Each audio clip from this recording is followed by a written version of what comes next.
দুনিয়াতে বেঁচে থাকার সময় একেবারেই কম। একদিন দেখেছিলাম বয়স 20, এখন দেখছি 30। একদিন দেখেছিলাম 40, এখন দেখছি 60। তারপরে দেখছি যে আমরা বড় হওয়ার পরে আমাদের গ্রামে যত মুরব্বী মানুষ ছিল সবাই কি হয়েছে? সবাই চলে গেছে। তার মানে আমরা মুরব্বীর মধ্যে হতে যাচ্ছি। আল্লাহ নবী বললেন আমার উম্মতের বয়স হলো 60 থেকে 62। এরপরে যা বেঁচে আছে তা বোনাসে আছে, আল্লাহর দয়া। তাহলে তো বয়সের শেষের দিকে চলে এসেছি। অল্প দিন বাঁচতে এসে ক্ষমতা দেখাতে হবে না। ক্ষমতা একদিন হারিয়ে যায়, বিগত সরকার তার প্রমাণ। ক্ষমতা একদিন কি হয়? হারিয়ে যায়। ক্ষমতা চিরদিন থাকে না। দাপট দেখে একদিন বাঁচতে চাইবেন না। এটা তো পাবনা মানে বাড়িঘর ভালো, সাতক্ষীরা মানে বাড়িঘর ভালো নয়। সাতক্ষীরা মানে ওদিকে একটা ঘর এদিকে একটা ঘর, মধ্যে গরুর গাড়ির রাস্তা। কোথায় যে বাহির দরজা? পাবনা মানে বাড়ি ঘর ভালো না ভাইজান। চতুর্দিক ঘেরা আছে, একটা দরজা আছে, সালাম দিয়ে ঢুকবে। গরিব মানুষ, দরজা নেই, পর্দা ঝোলা আছে। আল্লাহ নবী বলছেন এই শোনো, দরজা নেই তো কি হবে? ঘুমানোর সময় তো একটা কাগজ খড় কুড়িয়ে বিসমিল্লাহ বলে গেটে এখানে রেখে দাও, যেখানে দরজা হতো সেখানে রেখে দাও। শয়তানের বাবাও ভোর পর্যন্ত ভিতরে যেতে পারবে না, কোনো পথ পাবে না, ও যাওয়ার সব বন্ধ। অবাক, বিসমিল্লাহ।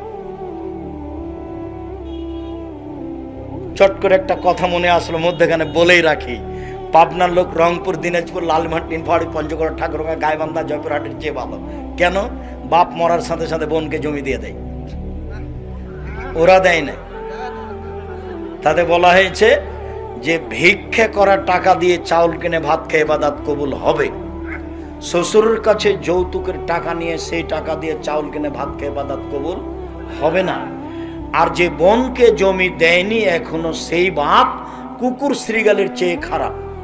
আমি বলেছি তোমার বাপকে যদি আমি কুকুর শ্রীগালের চেয়ে খারাপ প্রমাণ করতে না পারি, আমি বক্তব্য দেব না।